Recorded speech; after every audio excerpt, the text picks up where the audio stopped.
So I'm kind of posing this question to my friends tonight. What does the Penguin do when the Iceberg Lounge gets damaged?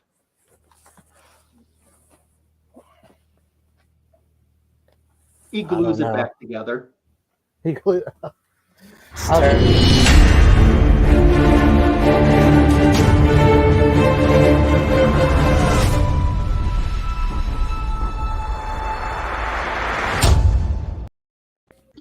It's the greatest DC comic show on YouTube, Fanboys Live and the Retro Review. Thank you so much for spending your Sunday evening here with the Fanboys. I'm Ryan Magic Lasso, and we're joined today as we start taking attendance. Comic Food 2814, are you present? Present. I'm here. Present. Awesome. Tim the Comic Collector, are you present? I am, and I apologize for messing up the intro, but I didn't know it was coming, so sorry about that. That's what she said. Yeah. Tony Fett, are you here? I can't believe somebody would miss a show. Yeah, I know. That's pretty hard to believe, isn't it? So the Fanboys are here to talk about this past week in recap of DC Comics news, as well as look at a DC Comics gem from the past. Do we have a winner tonight, or do we have one that could have been done a lot better? That's kind of what we're going to decide when we get into the retro review portion of tonight's show. I'll try it one more time, okay? Tony Fett, are you here? Yes. He's present and accounted for. Yep. Good to have all three of you joining me for this week's Fanboys Live and the Retro Review. How is everyone doing? Good. Good. Yeah. Awesome. Yeah.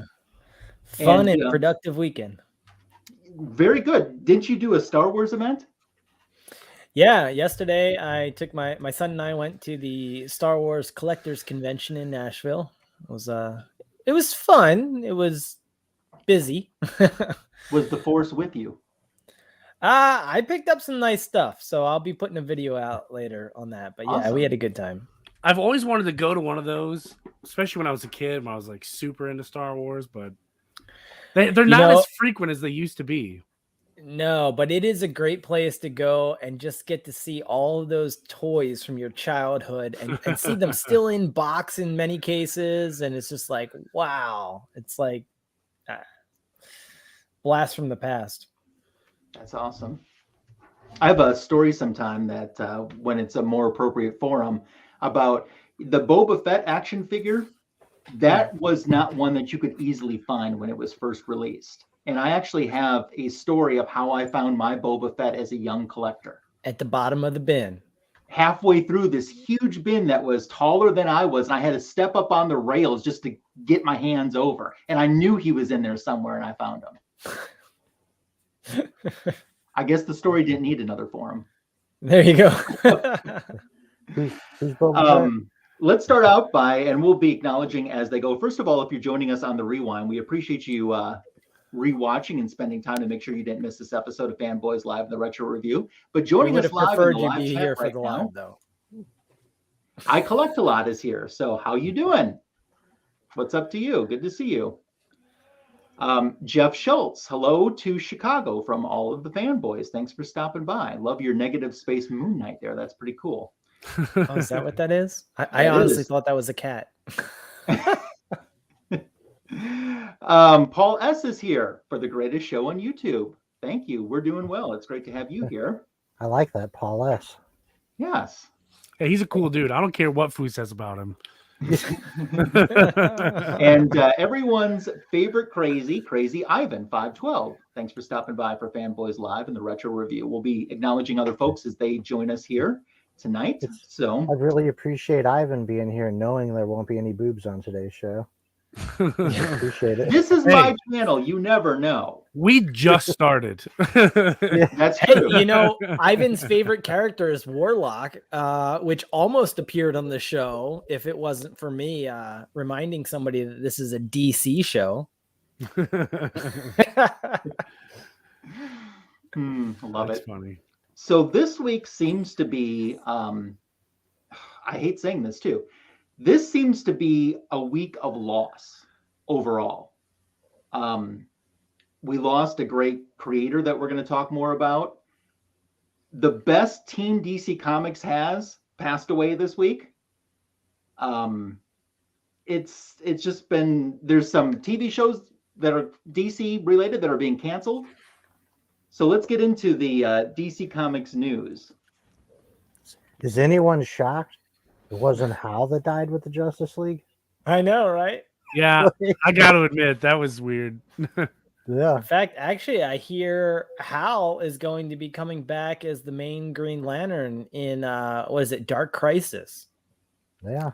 I did not Supposedly see that even coming. Red Hood is going to be a Green Lantern. The rumor is. I know. That's stupid. That's stupid. Yeah. That's kind of dumb. Yeah. No, that's stupid. But one of the few now I'm excited characters- about Dark Crisis. Yeah. Oh yeah. I would say Red Hood is one of the few characters that, one, wouldn't make a Green Lantern, wouldn't make a good Green Lantern. Two, would never be a good Green Lantern because they don't have the what you need to be a Green Lantern. He's not very willpower. He's kind of off the rails. Yeah. He's It's kind of a weird choice. It's because Yeah. he's a popular character that they're desperate to keep relevant. Because they killed his own series. They killed. I assume if they're thinking of doing this, Task Force Z isn't doing well. Well, the only reason they killed So- his series, I mean, you can't blame. That's not the character's fault. It was terribly written by a bunch of fourth graders. They changed his outfit and was just writing a story that even I, when I get the issues, just look at a couple pages and put back in the bag. Like, no, I don't even want to read this. Red Hood and the Wow. Outlaws was good when it first kicked off. It was really Yeah. good when Rebirth was going on. Almost pretty much the whole Rebirth run up to when they changed his costume was pretty good. So, Yeah. So Justice Classic League tale 70 of DC. Yeah, Justice League 75 this week saw the death of the Justice League. So how does DC Comics decide to celebrate my birthday? On my birthday, they kill off Wonder Woman and the entire Justice League. Thank you. and the Justice League Incarnate. Yeah.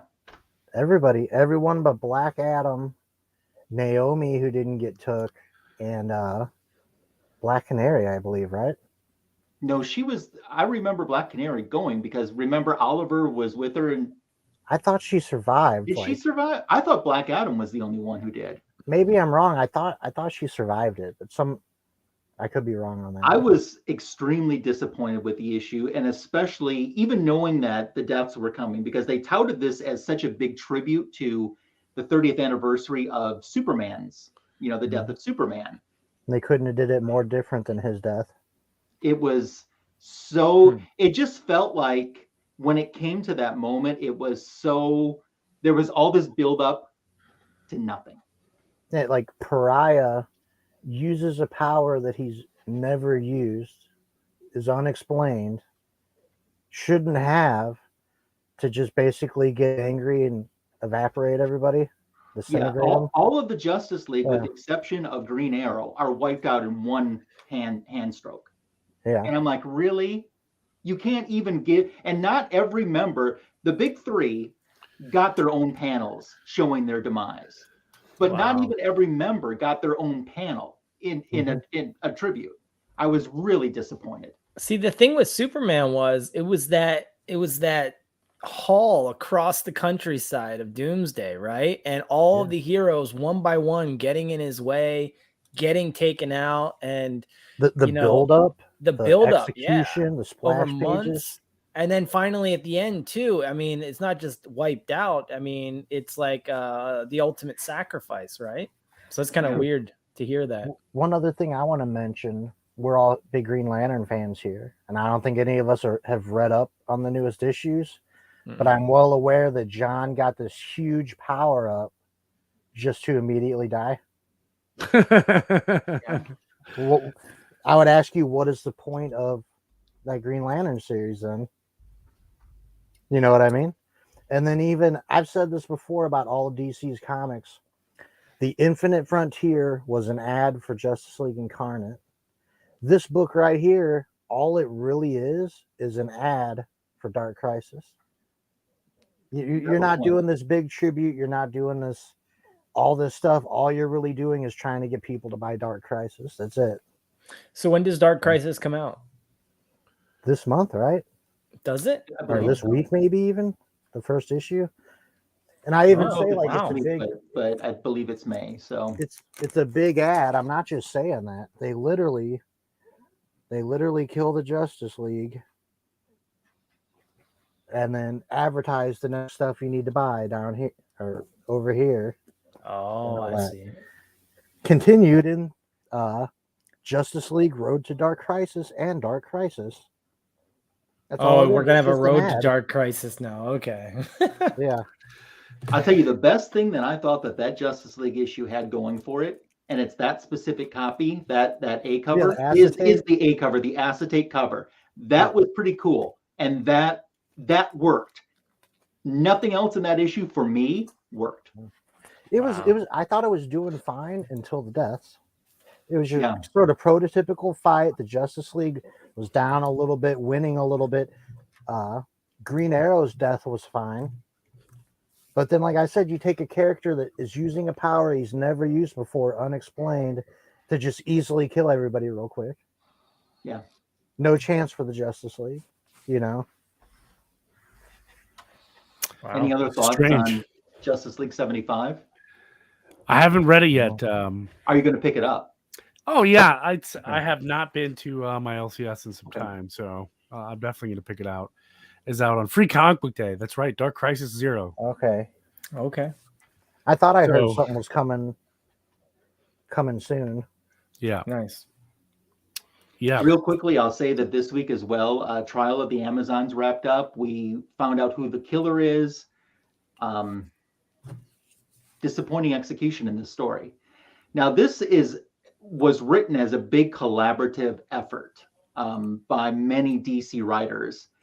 And I'm not trying to knock this writer, but I think it's fair that we've talked before that writing is not Joelle Jones' strong point.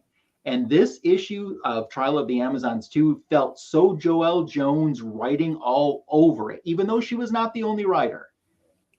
It just was not, it was for a Wonder Woman fan that was led up to what was supposed to be such a big event for her second big event in the DC universe. You know, it's been 30 years or whatever since she's had one. It was such a letdown. Wow. Isn't sucks, man. Joelle Jones an artist? I Yeah, almost she's wonder. mostly she- artist, but she's been dipping her hand in writing. She So started writing the Wonder Girl series, and of course, she didn't write all of it. I don't think she could keep up with the pace of doing double duty on it. But by that point, a lot of fans they didn't grasp what she was doing. Like for me, when I was reading it, Yara Flor was always getting ready to do something or about to spring into battle, but she never actually did anything. I just wonder if maybe she's writing because DC's at a point where it's hard to get anybody to write for them. You know what I mean? That may be why she's even getting that opportunity. You're right. That leads me into. It's a great segue into the next Yeah, news go ahead. article. But yeah, you're right. I don't want to cut off Tim's thoughts. Sorry, I was just agreeing. Oh, no. with you. No, go ahead, Tony. Yeah. So speaking of terrible writing, and that's one of the things I was looking at right here. DC struggles to get new talent. You know, big here. They're really having a heck of a time trying to get some new talent. It's because they're not. You know, you can't live off of comic book creation anymore. That's now a side gig, which is unfortunate. Well, you can if you don't work at the big two. Yeah, that's true. You could do pretty well for yourself anywhere else. Yeah, or Substack. Everyone's going to Substack. Yeah.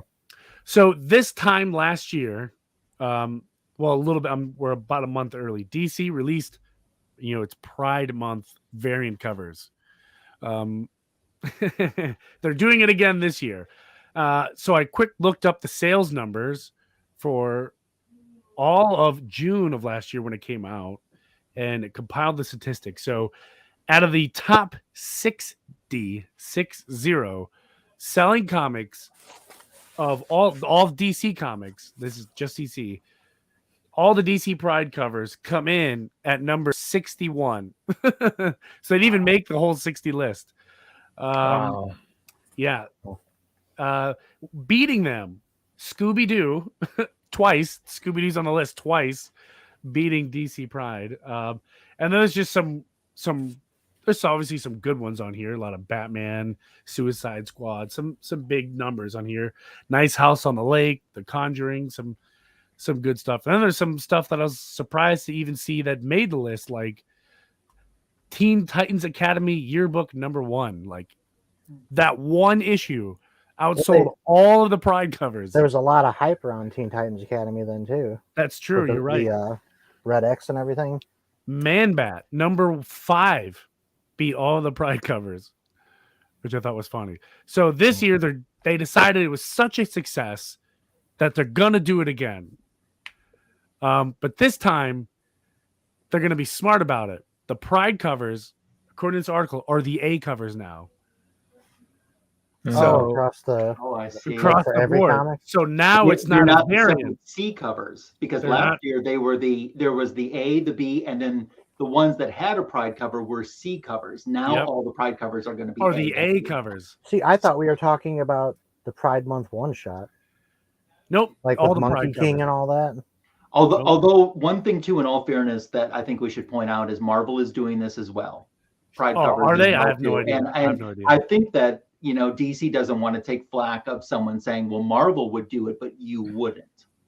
Right. And I'm not saying that can't be a thing, but why does it have to be the A covers? You know what I mean? Like they're literally taking their bad statistic and saying, "Oh, it was the C cover. That's why it didn't sell very well. Let's make it the A cover." Now everybody has to buy it. It will be interesting to see how it turns out. I watch a YouTuber called Thinking Critical, and he was showing the actual bookstore statistics from last year, right? This is official sales through bookstores, so it's mainly graphic novels, keep in mind. Well, that used to be the bread and butter. Like, that was where you made your money, not on single issues. Mm-hmm. The top 250 sellers from last year, I think DC only had like 6. But what's even more ironic, I forget if it was the top 100, 150. Marvel didn't have any, but there was a Miles Morales book printed by Scholastic that beat everything that Marvel could sell. But just saying, I think DC had 6 in the top 250 and none in like the top 60 or 90, something like that. I mean, that's terrible because that's your bread and butter right there. That's where you made your money in trade sales. Hello to poor Mike. Thanks for stopping by. Yeah, they can do these Pride Month covers. I'm not saying that we can't have those, but I wouldn't do it the way they're doing it. I wouldn't do it for every single issue. If you want it to be successful, make it the B cover. Make them 1 in 25s with Adam Hughes and Jenny Friesen. Get some, and they'll be the best sellers you could get. You're exactly right. If you really want to sell the Pride covers, get an exclusive variant, you know what I mean, by a top tier AAA artist, have an exclusive cover on like maybe 3 or 4 titles that are maybe not selling well to just kind of increase the sales. Obviously they're going to buy a Batman cover, so it's not really helping, you know what I mean? But like your series that need a boost in sales, do that. I think that's a wonderful idea. Everybody wins. You put a Pride cover out, everyone's buying it, put some talk behind it.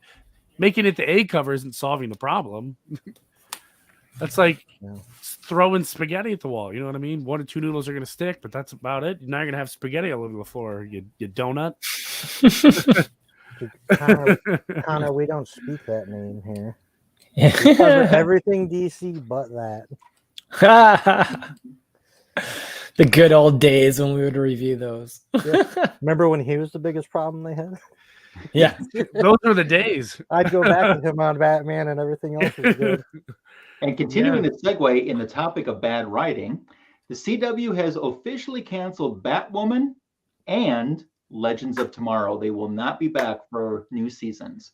Now, I haven't watched Legends of Tomorrow in a few seasons, but someone told me that they left it on a cliffhanger. Yeah, I was going to say, not trying to diss that show, but I thought it was already canceled. I thought Legends had already been gone. No, it was still going. My wife and I would watch that show all the time. We were always a season behind because we were watching it on Netflix at our own pace. But we thoroughly enjoyed that show just because it was like just a dumb show for us to watch. Yeah, like most of the CW shows that started out really strong. It was really good. I mean, they had Hawkman and Hawkgirl on this show, and that was really good. It was. The actors that played Mick and Rory. Those guys were good. fantastic. Oh yeah. Yeah. Those Hello, guys were Jaguar awesome. Chickatall, and Um, CW now having the least amount of superhero shows that it has had. I'm not sure about Naomi. Is Naomi coming back? I don't think No they've one's announced talked it. about that. Canceled. And So I don't think so. Stargirl's coming back though, right? Yeah. So we got Stargirl, Lois and Superman and Lois, and then the Flash, which the Flash will probably be its final season. Is Black Lightning still a thing? No, that's been gone for a while. Oh really? Actually, is Naomi canceled? Naomi might have been the ones that was saved. I don't know. I'm just saying it was canceled because it bothers people. One other thing to mention, I didn't know it was coming out, or because I pre-ordered that Justice League book, but Jeff Johns came back to DC this week for the the Flashpoint book. Flashpoint Beyond. Yeah, I wanted Yeah. to talk about that some. Did you guys pick that up? No, So No, how I'm going to order it, but you could talk Yeah, about I it. missed this one, and I think there's a new one coming out this week. I just ordered them on eBay because I did miss out on it. but- Is it a weekly series? Because I'm not sure. Like the first one just come out. It did just come out, but it wasn't last week. I don't think. I think it was like 2 Oh, weeks okay. ago. But yeah, I was just reading an article. We get the return of Martha Wayne's Joker. Oh, okay. Yeah, so this one I'm got my fingers crossed on. I'm hopeful that this one's going to be good. Ryan, was Flashpoint Batman wasn't killed, was he? Thomas Wayne? Yeah, I don't think so. He's still there. He's still in Justice League Incarnate. Like he's. Well, still I'm saying like Justice active. League Incarnate got wiped out too. He wasn't there with him on that I planet, don't was think he? he was. I don't. He couldn't remember have been him because being- he's in Flashpoint Beyond. Yeah, I don't remember him being in there. Okay. Because like Calvin Hobbs is gone, Avery Ho, the Flash. Calvin Hobbs. Yeah. Like Calvin and Hobbs. Oh wait, Calvin is it Ellis. Yes. Ah. You know what I'm talking about. I was like, wait a minute.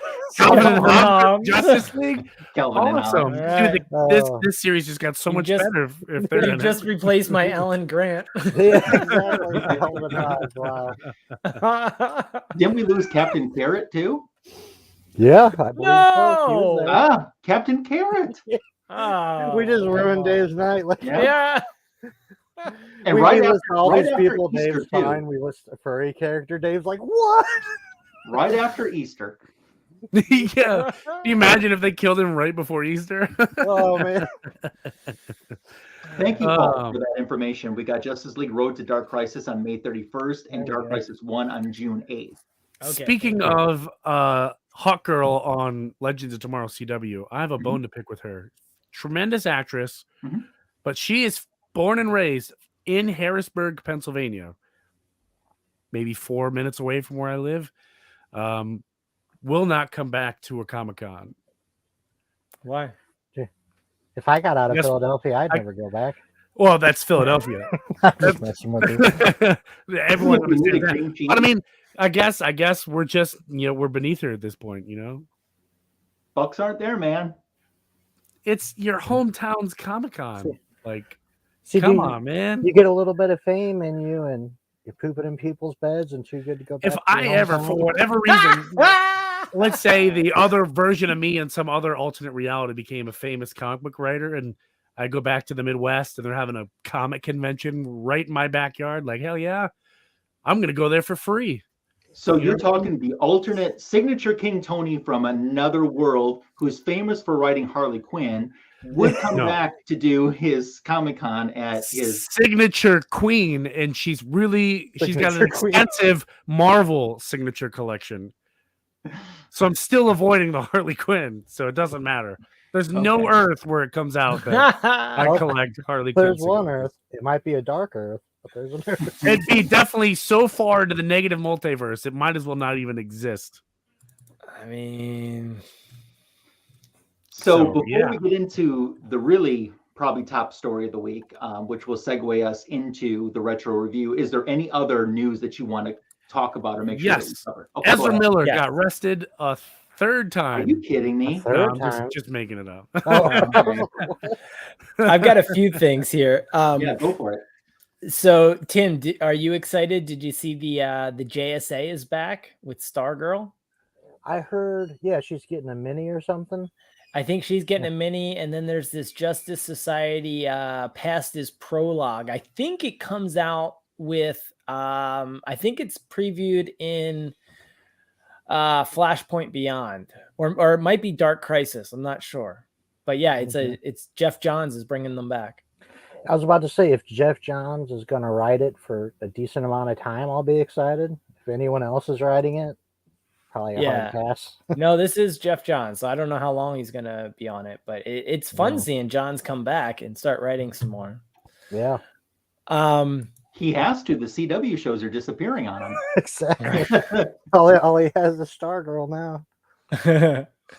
The last bit of news that I had, I thought you guys would be interested in this is, did you see, I think there's like a little over a day left to purchase your Batman NFT. Oh yeah. My wife was showing me that and I'm like, yeah, I'm not interested in myself, but DC is back at the NFT game.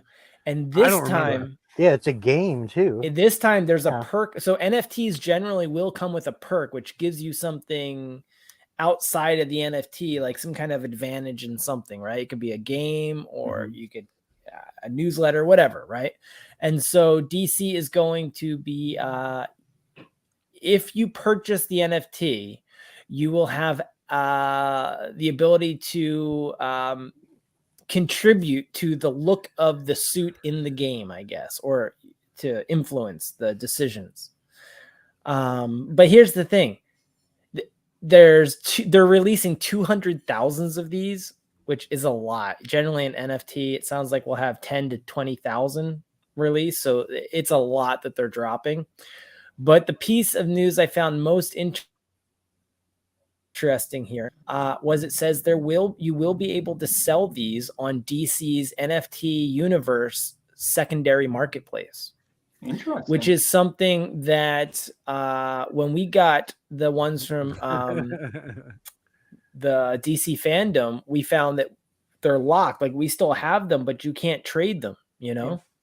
Yeah. So it looks like they are moving to this kind of marketplace thing. I don't know if that's going to include the stuff that we got from fandom, but I did go out and I checked out their website, the DC NFT universe website. And right now, all they're doing is they're just showing the Batman Cal NFT currently up. And it's kind of neat too. If you scroll with your mouse. What's the price? Does it give you a price?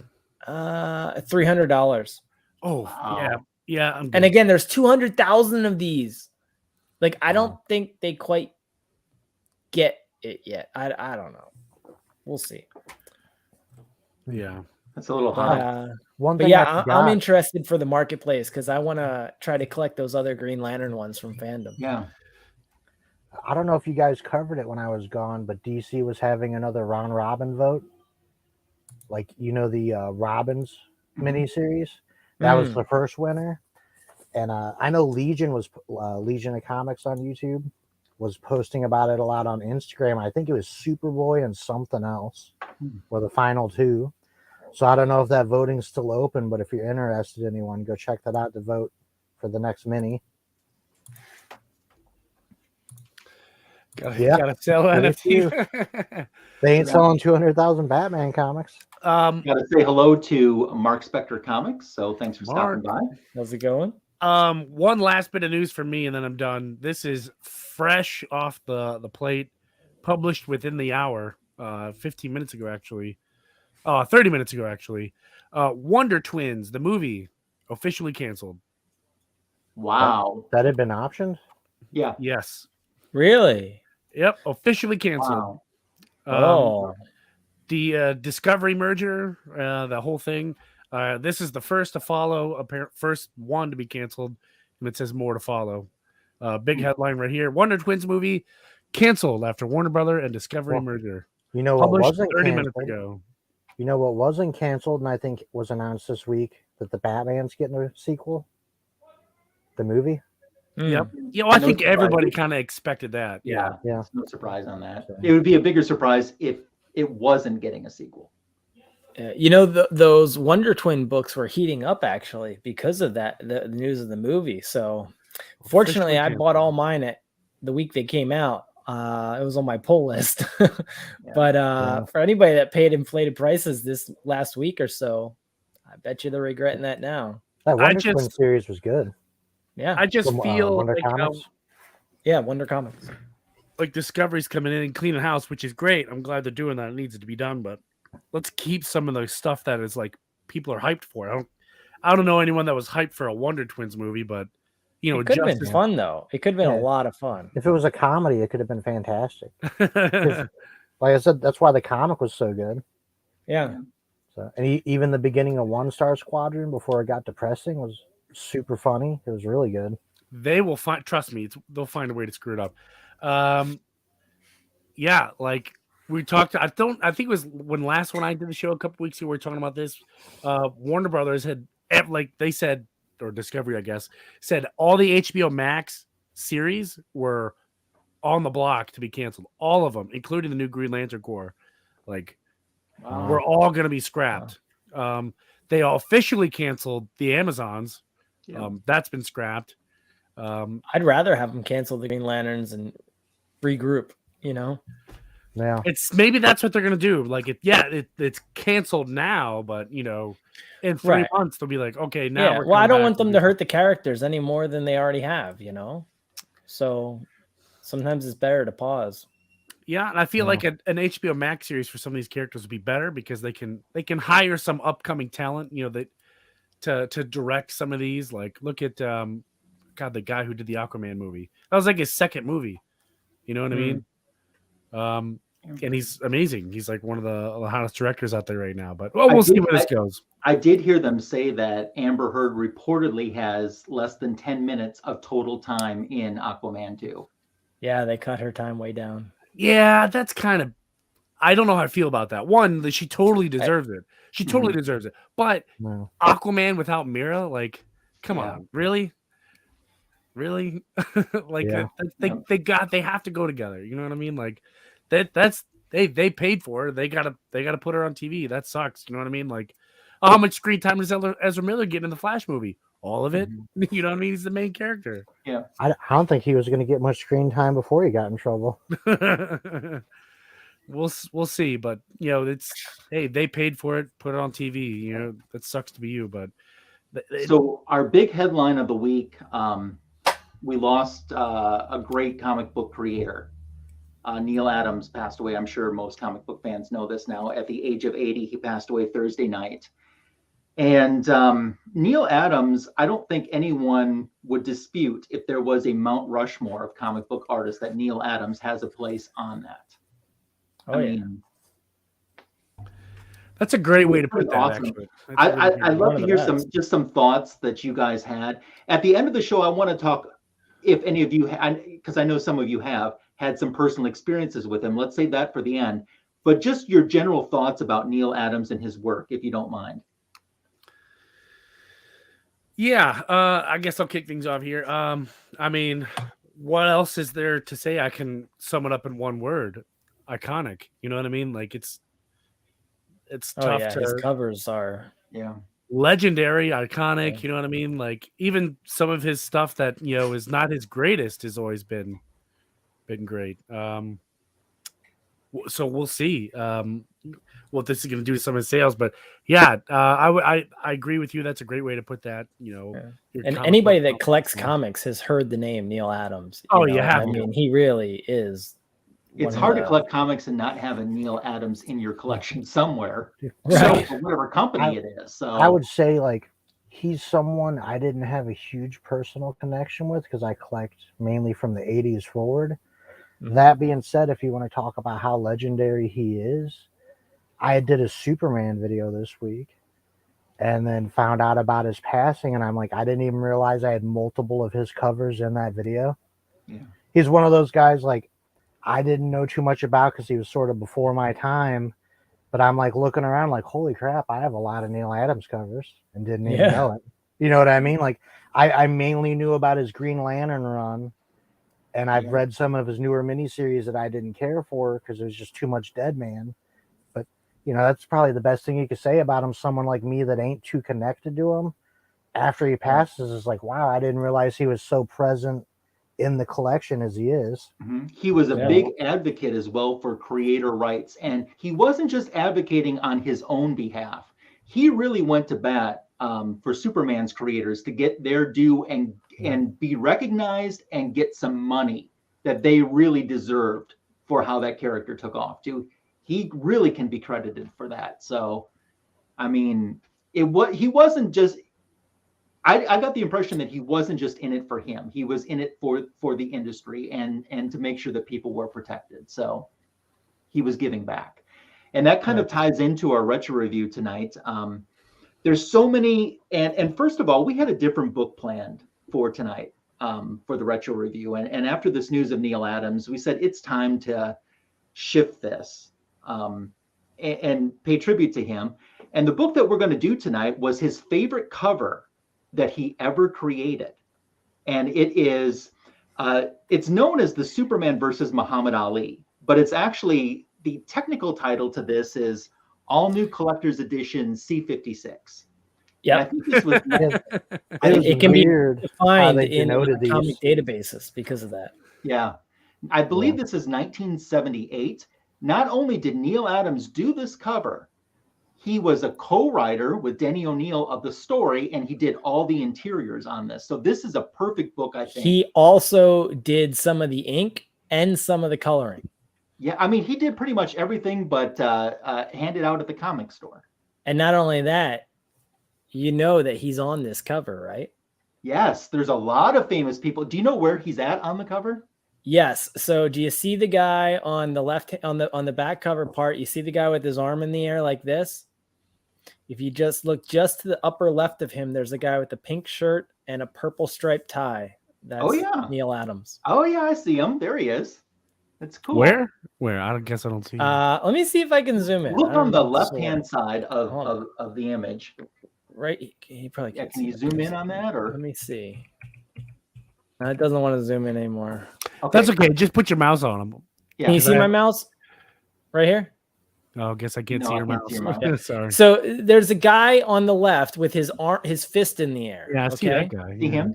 Just to the upper left of him, over his shoulder, is a guy with a pink shirt and a purple striped tie. I see him. I see him. Yep. I was looking at the guy all the way to the end with a pink shirt and his purple tie. Yeah, no.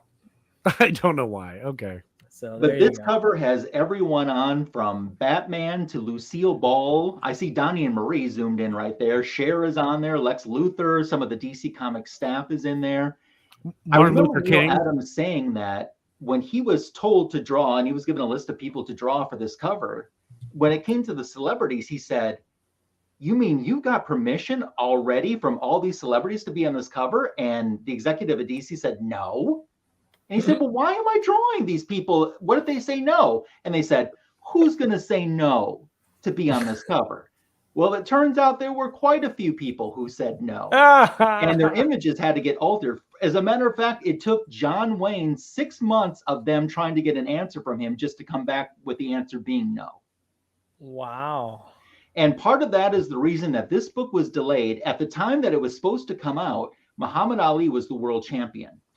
This book got delayed for numerous reasons. When the book actually came out, he was not the world champion anymore. However, he did win the title back that same year later on.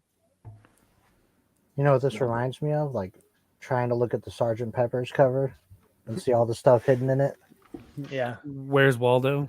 Yeah. Well, you know, fortunately for you though, Tim, there is a cheat guide on the first there it is.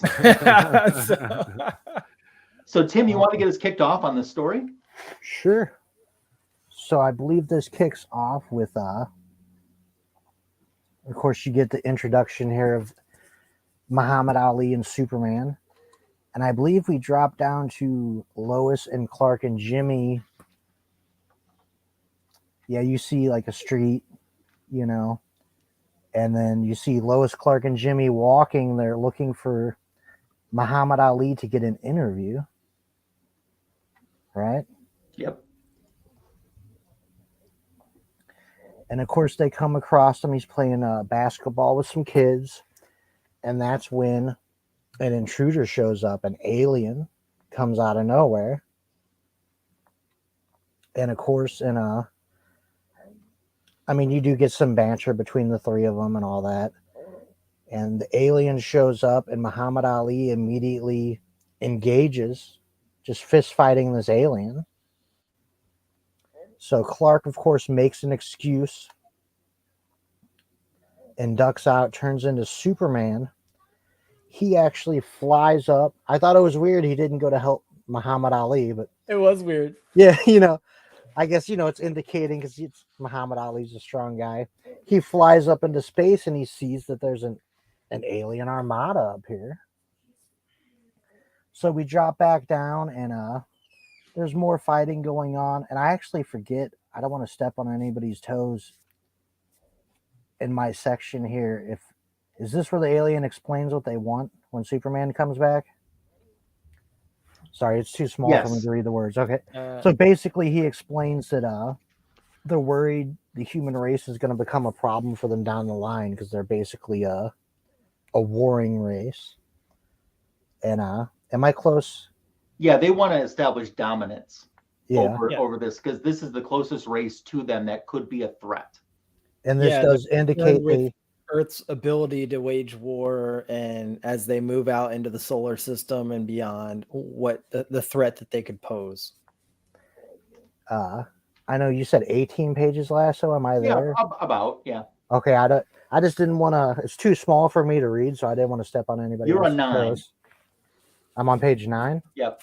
Oh, okay, so basically, I believe he gives the intentions that he wants an Earth champion to fight, and he's talking about the consequences is what's going to happen if they don't comply, and that's where that he lets them know he's launching missiles. Superman flies up to space and tries to intercept these missiles, and they just sort of phase right through him. So Superman's panicking. I mean, you don't know what kind of weapons these are. He's chasing after them. Actually creates wind tunnels with his hands. And this is where Tim got nervous because St. Louis was the projected target. Yep. And keep going. And yep, okay, so that detonates them. I almost gave away a later part in the story thinking that didn't work. And you can see they're like nuclear explosions, basically, and they create a huge tidal wave. So basically we know that these aliens mean business. They have an armada of weapons that Superman can't really stop. So they're going to get what they want. And I'll go ahead and here's what I saw. Yeah, okay, to stop the tidal wave, he punches his hands together to create a sonic boom to stop it. Okay. Yeah, when the missiles landed in the water, they created this tidal wave. Yeah. Okay. All I could think the whole time was, man, didn't that hurt his knuckles? Yeah. Yep. And I'll go ahead and pass it off here just so I don't read anyone else's part. I know all 4 of us have a part. But yes, that's pretty wild. When that missile phased through him, like, can you imagine what Superman was thinking? Like, uh-oh. Yeah. Who wants to go next, or do you want me to go? I'll bring up the rear if that's okay. Okay. Who do you want me to go then? I can go now. Okay, go ahead. All right. So so they realize that their missiles have been stopped. So they're like, well, heck, launch 2 more. And this time they launch into the Pacific Ocean on the other side of the Earth from Superman. So he can't get there in time. Superman arrives split second too late. And these missiles have just evaporated this uninhabited island just to show the force that they can bring.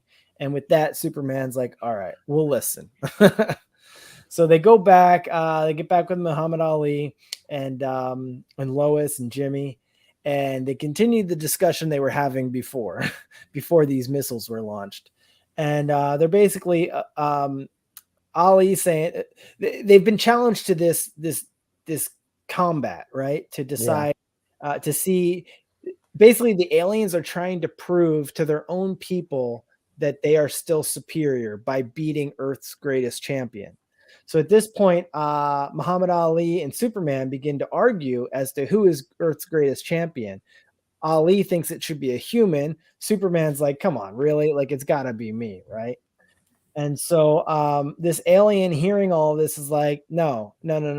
Silence. Here's how we're going to do this. We're going to have the two of you fight and figure out which one of you is the winner, and then you'll fight our champion. And he gives them 24 hours to prepare for this fight between Superman and Ali. So Superman grabs Ali and they go flying off. You've got Superman takes Muhammad Ali to his Fortress of Solitude in the Arctic. And this is kind of interesting. I don't think I saw this before. Superman's got a trophy room and it includes giant T-Rex. Wonder where you got that idea from. Justice League used to fight a lot of dinosaurs and stuff. Apparently, old books. There you go. Yeah, there's a pterodactyl up there. Looks like the Titanic. I don't know. But yeah, so he takes him there and he very quickly constructs this boxing ring. And this part isn't really clear to me. The whole idea here is that Muhammad Ali is going to train Superman. But here they've been arguing as to which one of them should fight the alien champion. So I don't understand why Ali would want to train Superman. And in order to make it fair, too, the aliens have promised they are going to remove Superman's powers. So it's going to be a fair fight. And at this point, suddenly the odds are in Ali's favor. But anyway, Superman, they only have 24 hours to train. So Superman gets this idea. He takes the boxing ring to the nth dimension, and where time passes slower. So basically their 24 hours, they're going to have 2 months worth of practice time that will take only those 24 hours in real time. So in that way, Superman's going to get better training. He also has this little box that puts forth the light from a red sun. So it depowers him. So it's a fair fight as they're training as well. And then we get Muhammad Ali going through all of the different jabs and uppercuts and things like that, kind of teaching all of the different boxing moves. And he reminisces on some of his older fights. And Superman basically acknowledges that, you really are the best in the ring here.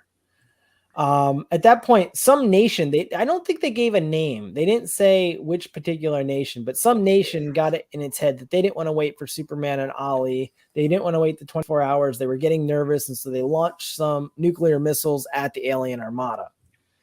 The aliens are like, yeah, right. And instantly just set up a force field that destroys our nuclear missiles. They then threatened the Earth again and said, if you do this again, it's full scale, total annihilation here. We're just going to wipe you out.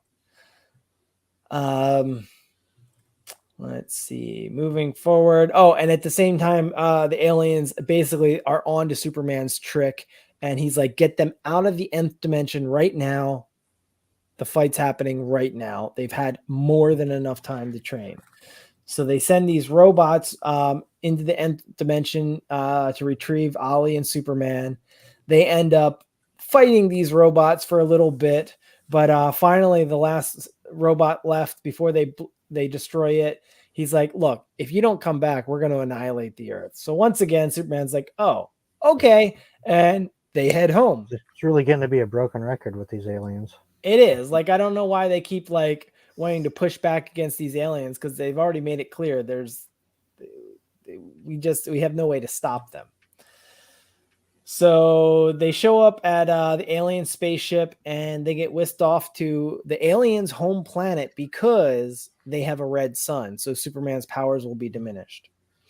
They're also introduced to Hunya, who is the aliens' champion. And that's also, I guess, his tagline as well. He likes to say Hunya. Kind of like Grape Ape. Yeah. So, and he's got this indestructible skin as he's showing off, punching the wall. And so, yeah, Superman and Ali both played off like, oh, we're not really impressed, and basically doing Ollie's whole thing where he's trying to get in his head before the fight. And it's really ticking off this lead alien. It's making him pretty angry. But the two of them, they keep on at it. They keep cracking these jokes, acting like they're bored. And it's funny because the aliens just keep screaming out, insolence, insolence. But let's see. So here's where, Ollie's just like, yeah, I did that on purpose. I was trying to get in his head. Meanwhile, we get this really cool splash screen of all of these aliens from all over the universe heading over to this alien planet where there's going to be this intergalactic heavyweight fight. Everybody from all these different planets. The omelet people. The omelet people. Yeah, right down here. We got the omelet people and the chicken people. And that's Adam Strange, isn't it? Yep. Yeah, Adam Strange cameo. Yeah, and it looks like kind of Hector Hammond style Guardians over on the left. But yeah, so everybody is excited for this match, and they're coming from all over the galaxy. It's one of the most populated planets in the universe right now because everybody is here for this match. And with that, I should probably hand it over to someone else, right? Okay, I'll take over then. So Jimmy Olsen has been selected to actually call the match, and he's brought Lois Lane with him. And they're kind of like, well, why would they have an Earth person do that? And they said, well, they want them to be even more humiliated when the Earthlings lose. So that's why Jimmy is calling the match. And this is being broadcast all over galaxies, not only to Earth, but everywhere, because this alien wants there to be mass humiliation. So there's a little bit of chaos, and we see in one corner coming down, there is Superman. And he's there with Perry White. And Perry White is like, doesn't Jimmy know that I was a Golden Gloves finalist? And then on the other side, we see Muhammad Ali is entering the arena. And they're being briefed on what the rules are. And what they're essentially doing is trying to decide who is going to fight Hanya out of the two of these now that they've had the chance to practice in the nth dimension, they're going to decide who's going to fight Hanya. So Muhammad Ali and Superman begin their battle. And on the next page, we get an awesome splash, or actually 2 pages of action rather than a splash. But we're showing the battle going back and forth between the two of them. Sometimes Superman is getting a good jab in, and sometimes Muhammad Ali is. And they're saying, what is this like for Muhammad Ali? Because essentially he's fighting himself. He has taught his style to Superman, and this is the closest that he's ever had to fighting himself. Well, Muhammad Ali starts getting some really good cuts in on Superman, and some really good jabs, but Superman doesn't fall. He keeps standing. As you'll see there, if you scroll down just a touch, he's got a big black eye right there in the lower right-hand corner. And everyone's like, fall down, fall down, fall down. And Muhammad Ali is like punching and jab, jab, jab, jab. But Superman stays standing. And Muhammad Ali, what he decides to do then is walk away. He's refusing to continue. Lois Lane a little thankful because she doesn't think that Superman can handle it much longer. The crowd is going wild.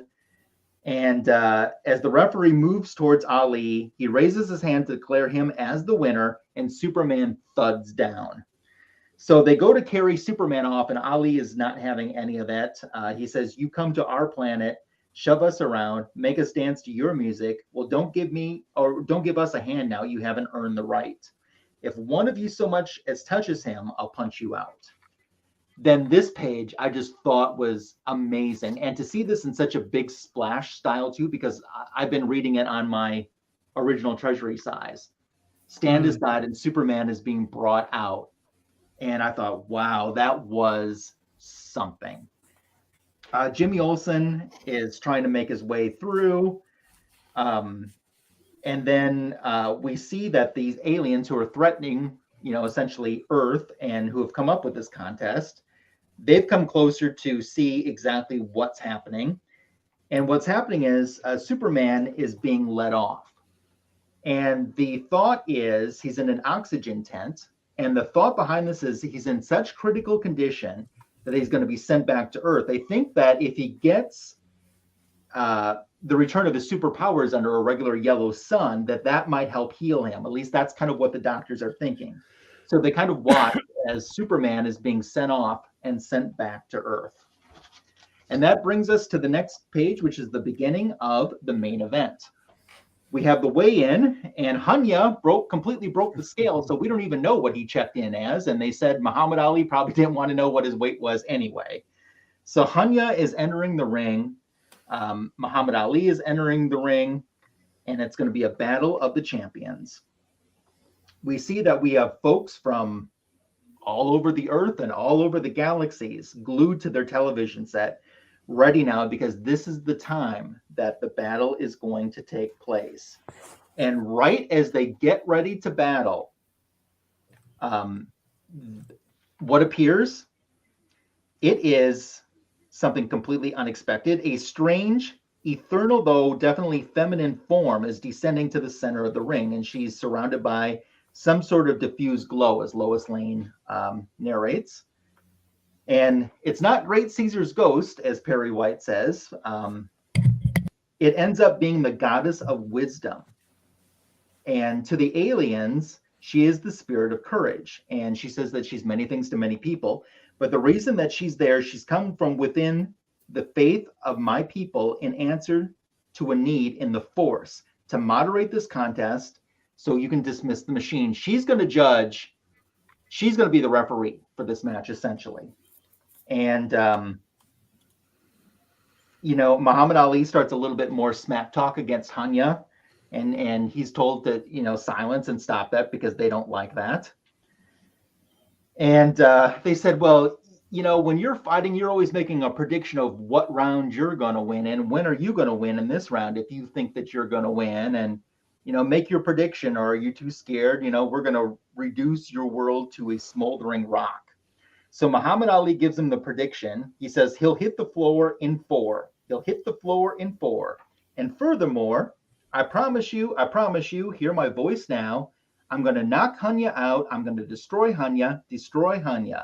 They're all going to tell me this after the fight. Muhammad Ali is the greatest of all time and space. And we got that awesome two-page almost near splash there that you're seeing. And Muhammad Ali is declaring himself to be the greatest and to be the king. And we now cut next to what's going on. We see a man that turns out to be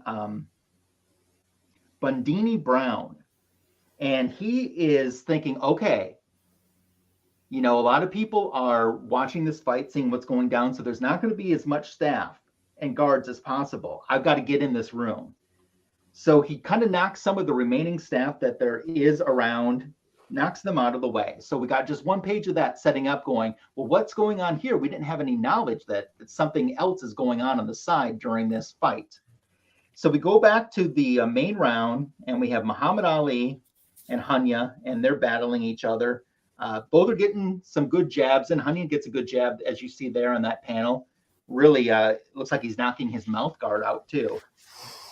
And thud, Jimmy Olsen and Lois Lane are in shock. And it actually kind of looks like Hanya is kind of getting the upper hand here. And with that, I'm going to pass it over to Tony to wrap it up. Yeah, so we cross over to Mr. Brown again, and he's let me back up a page here. So in the fight that the main leader of that race of people, he was, I guess, was going to fire these missiles anyway. Cut back to Mr. Brown. He's actually trying to infiltrate this alien ship, and he's taking these aliens down. I like how he's calling him Big Mouth and Meatball and Turkey. Kind of sounds like Muhammad Ali, but alas, it is none other than the Man of Steel himself. It is Superman, disguised as Mr. Brown. I guess he has some kind of device that makes his voice sound, from what I understand, how I interpret it, however he wants. And he's, giving like feeding them different orders or whatever, is causing confusion, which is kind of awesome. So he makes his way to the ship, and he kind of quotes Lex Luthor here, stopping this will be like, taking candy from a baby. We cut back to the fight, and some jabs are going on. And it looks like the main alien race has got an ace up their sleeve, they think, and they go back to boxing. And I love the fact that all this technology in the world, and everyone is still using a black and white old school tube television all across the universe. You can't escape it. That part, the whole thing made me jump. We have floating space bubbles, but we can't get past the old tubed insert television,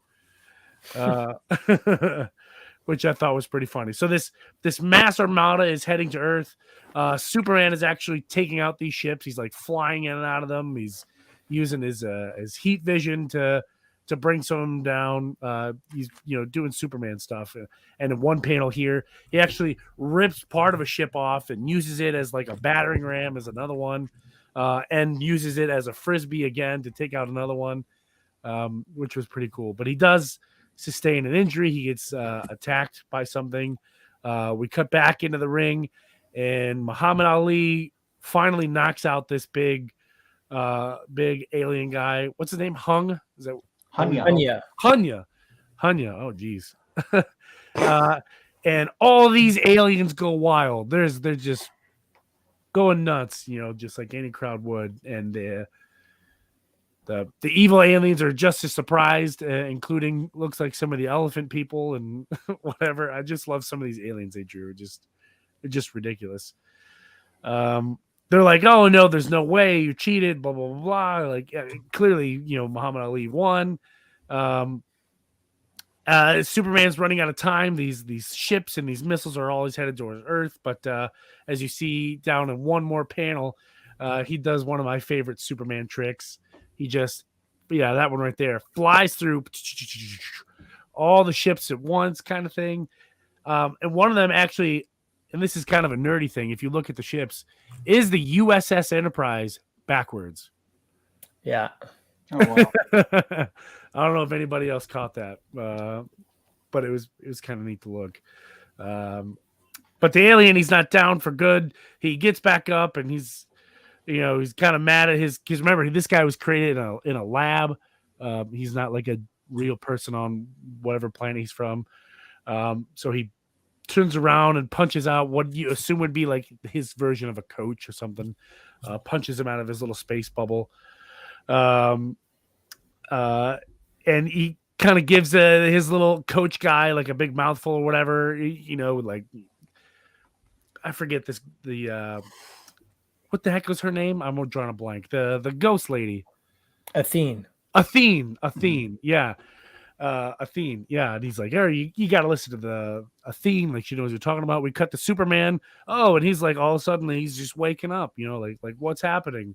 I don't understand. Because obviously he was knocked out, but we cut to the verdict, which is the next chapter. Kind of brings up the end here. They're hanging out and they're talking about reminiscing on this mission, what happened. And they realize that they're, in a way, both as strong as each other. They both have their strengths and weaknesses. And there's a couple lines in here I want to point out, it's kind of at the end. Superman, we are the greatest, which is, kind of Muhammad Ali's saying, I am the greatest. We saying we are the greatest. But that wraps it up. Superman, Muhammad Ali return to Earth, and the sun rises another day, kind of thing. So Muhammad Ali realizes his secret identity. Yep. Oh yeah. I forgot about that one. Yeah. Superman knows it. He even mentions it right there, that he knows he's Clark Kent, which is pretty cool. So he figured that out because when Lois and Jimmy and Clark were there at the beginning, and these aliens appeared, Clark Kent knew that Jimmy Olsen was out of film. And then, of course, these aliens appear, Clark Kent ducks out, Superman appears, and then when Superman and Muhammad Ali are about to leave to go to the Fortress of Solitude, Jimmy wants to take their picture, and he says, "We don't have time to wait for you to put new film in your camera." And then he's like, "Oh, but I just used my X-ray vision." And Muhammad Ali's like, "No, that would have ruined the film." So that's how he knew he was Clark Kent. So, and then we get this wonderful 2-page splash there to wrap up the story. So I want to talk a little bit about this, but first we had some people pop in that I do want to say hello to. Hello to James Warlord, who has stopped by. Noshhead is here joining us live too. That's pretty awesome. My friend Matt, Mr. Gretzky 9966, has stopped by. Always good to see Glenn Clark here. I know he's a Superman fan, so he probably enjoyed us retro reviewing Superman versus Muhammad Ali. We have Ruben Guzman, White Tiger Cool, Calm, Collected. And with a hashtag, Squatchy Comics is here with us. Thank you all for joining us. So, thoughts, you guys, on this story? Very iconic for many reasons. I remember when Muhammad Ali passed away. This one, skyrocketed in value. On eBay, the scalpers were trying to get it every penny for what it was worth. But and then it's interesting. We see it again come across as another key issue because of Neal Adams passing. But this ranks up there with a great single standalone story that, like I said, it's legendary. It's a lot better done than a lot better done than a lot of the crossovers.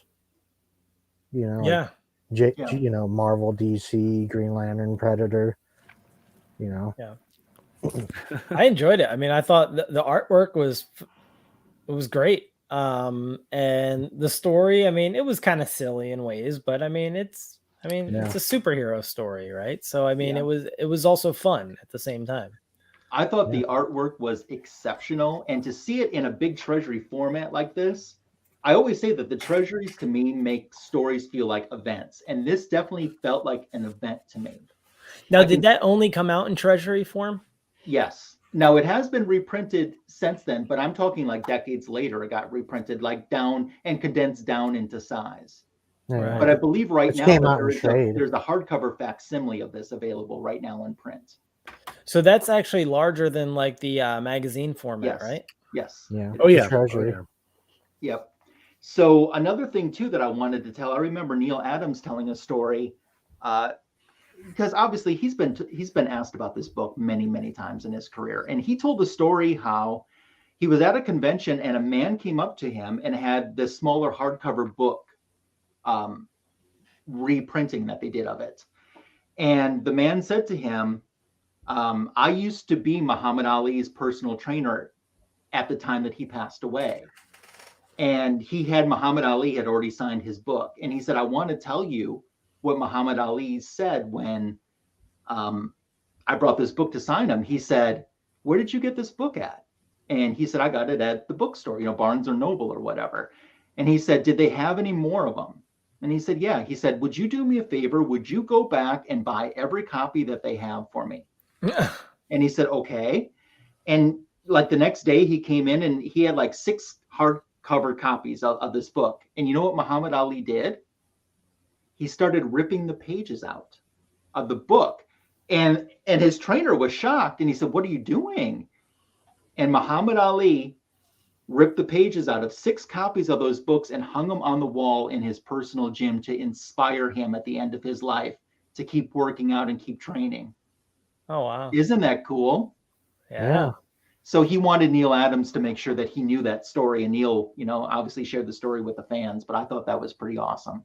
Now, these were reprints that he was ripping. They were reprints. So. Okay. Yeah. Okay. Well, 6 original. All over his home gym, all over. He had those pages hung up. I wish I would have known what the conversation was between Muhammad Ali and DC Comics when they approached him with this kind of idea. I wonder how much input he had on this story. I mean, we'll never know, but it's probably just a licensing deal. Sure, you know what I but mean? Still, like yeah. But still, he could have done something. I wonder, who knows? He may have had some input, but more than likely it was just like probably put in his cons, like don't do this, don't do that, and then that was probably it. Yeah, I'm sure he did. Like, I can't lose. You know what I mean? Like, that's his thing. Like, I gotta be cool.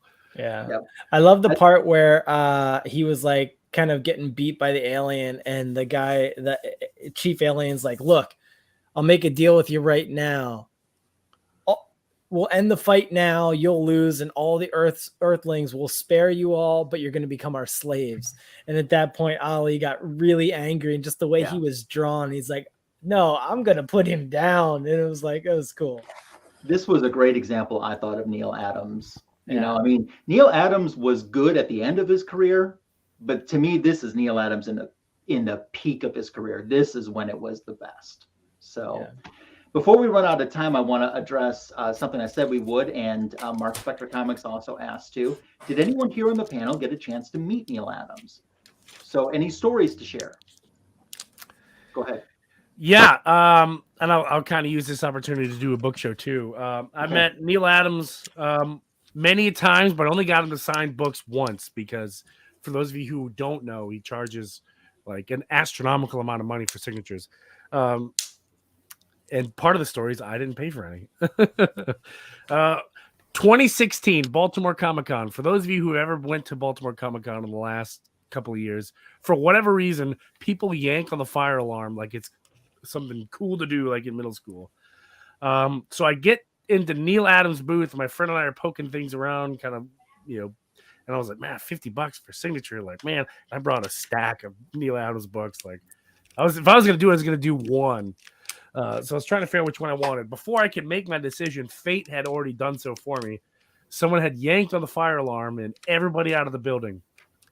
So Neal Adams says to us, like, hey, can you boys, like, because there's me and my friend, can you boys help us carry some stuff out? I'm like, hell yeah. Like, when someone like Neal Adams asks for help, like, you help. So we're carrying the boxes out the opposite way where people are going. Like, they're going through the main exit, and Neal Adams like, we're going through the fire exit because the fire alarm's on. Who cares? And it was kind of an awesome idea because out there was, you know, Tom King, David Finch, Neal Adams, Yannick Paquette, all this talent. So we're hanging out with all these people and all this talent. And as a thank you, Neal Adams signed my books for me, which I thought was really cool. Not all my books. He signed some books for me. And I'll pop those up on the screen right now. This one, I have a DCBS variant of Batman Rebirth #1. It is a 9.4, kind of hard to see for the grail, but there's a Neal Adams signature down here. Tom King and David Finch are also on here. He signed another copy of that for me, ungraded. For now, it'll be graded soon. But this one,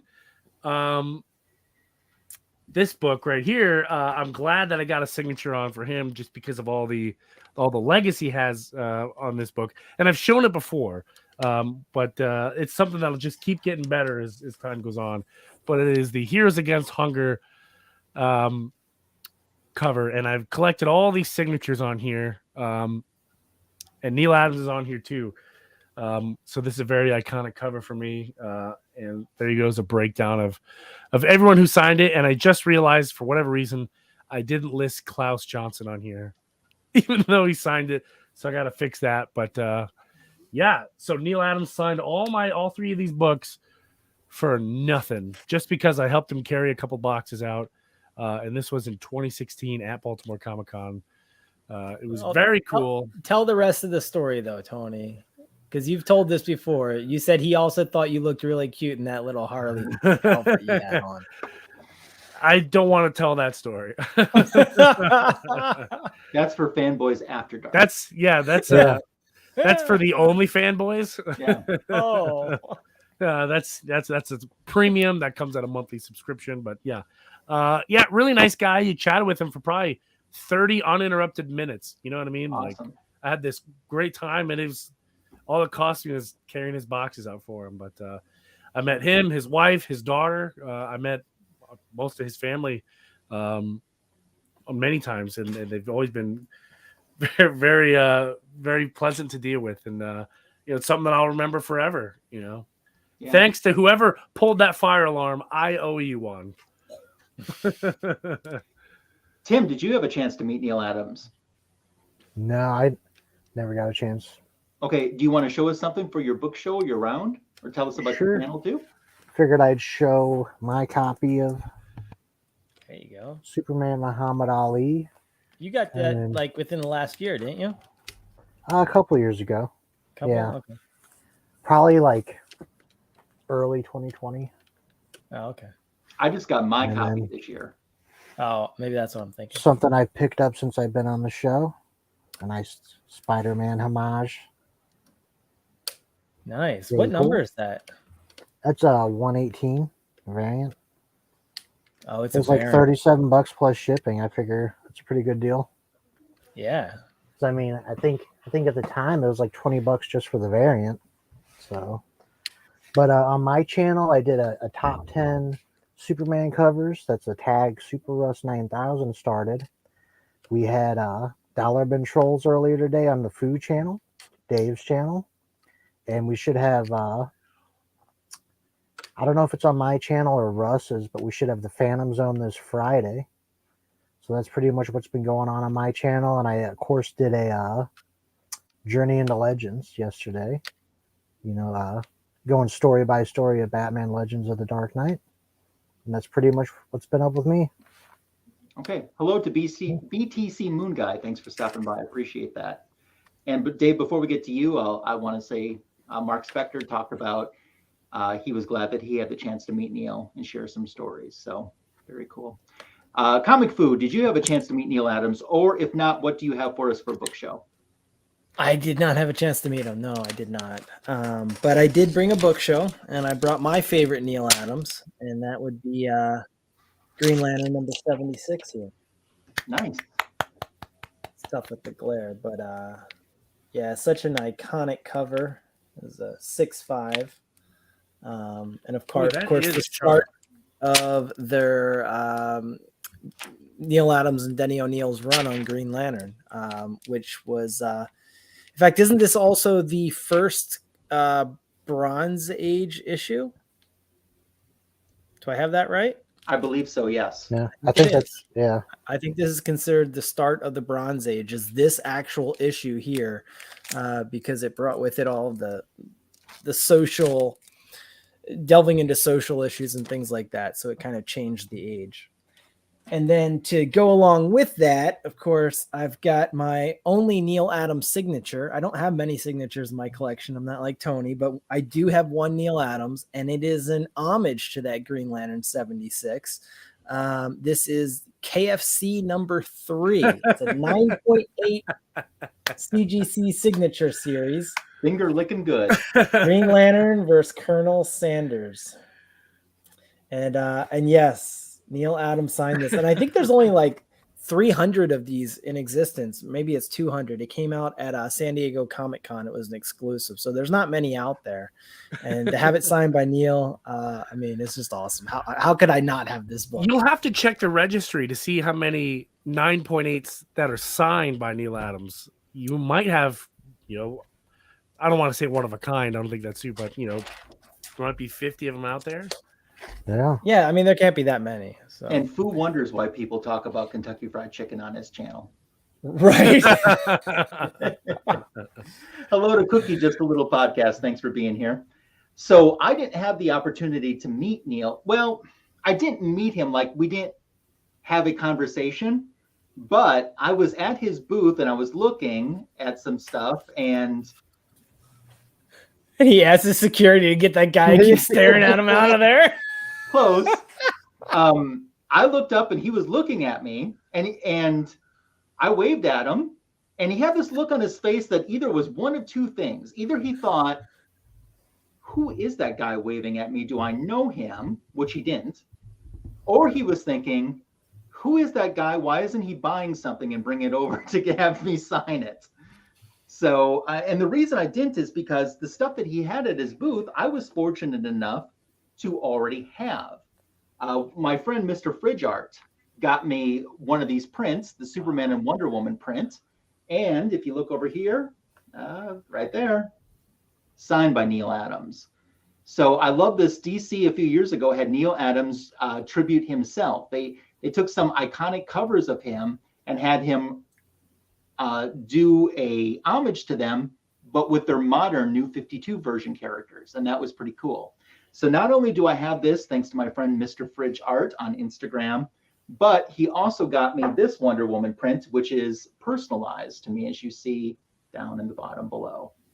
Oh, so nice. I kind of had all the Wonder Woman stuff that he had to offer at his booth, which is why I didn't buy anything. And when you're at a Comic-Con too, you know, money only goes so far. And at least I waved him. He knew I existed, and I did have the chance to chat with him in some live chats that he did on his Facebook page and stuff too. He was looking over his shoulder to the very end after Yeah, being lasso. In the live chats, did you tell him that you were the guy No. creepily staring at him and waving? No, I as a matter of fact, I specifically typed in the chat. I said, you know, that creepy guy at Chicago that was waving at you and wouldn't buy anything? That's Tim the comic collector, and I don't know him. But I do want to mention too, on my channel, I have been talking about this for well over a month, but Comic Book Editions Volume 100 is hitting my channel on Tuesday afternoon. It's premiering. And I wanted something really extra special for Volume 100. And I have a huge key book that I'm unboxing. Most I've ever spent on a comic book, ever, by far. And that is going to be Volume 100. Tuesday afternoon on my channel. And okay, I'm going to tell you guys something. Should I give you a hint or not? I was Yep. about to First Yep. Harley. No, don't want here's it. your hint. It's a DC book. Oh wow! So Caught there us you off go. guard there. Yeah. So that's what's coming up on my channel. Anyone else have something on their channel that they want to talk about or plug to that they didn't get the chance to? Shorts, just some shorts. Yeah. Trying to figure out stuff on my. As you can see behind me, I got nothing on the wall, so that's because it's on the cool shelf that I got. I think I'm going to do something cool with that, so we'll figure it out. That's awesome. Yeah.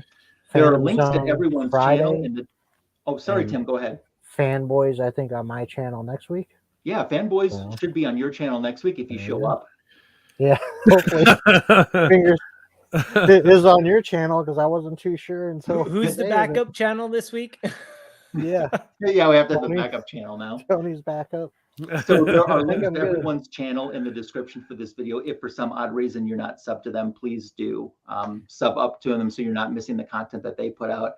Thank you, friends, for another successful Fanboys Live in the Retro Review today. And anything else to add before we wrap up? Shazam! That says it then. See everyone. I got a short dropping tomorrow on my channel, back issue of the week. See you for that. See you for the big Comic Book Editions Volume 100. Thanks to everyone in the live chat, and thanks to you for watching the rewind. Have a great rest of your